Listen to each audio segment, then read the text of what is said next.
Hi guys! If you're looking for a 2 days and 1 night Baguio tour na talaga namang hassle-free at hindi ka may stress, nako ay highly recommend na i-book nyo ang Travel Tayo Car Rental and Tours. For as low as 2,499 pesos per pax ay talaga namang malilibot nyo na ang buong Baguio City. This includes of course yung Camp John Hay, Mines View Park, The Mansion, Strawberry Farm, Tamawan Village, Garrett Stone Kingdom at syempre napakadami pa.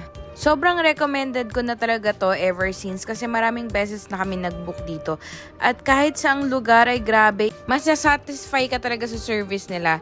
Hindi ka nila pababayaan in terms of sa mga food places, ganun.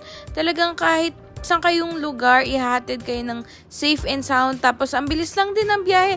Super sulit talaga yung every hour mo dito. Nako, sobrang perfect. Sobrang ganda lang din ng mga itinerary nila kasi talagang mama-maximize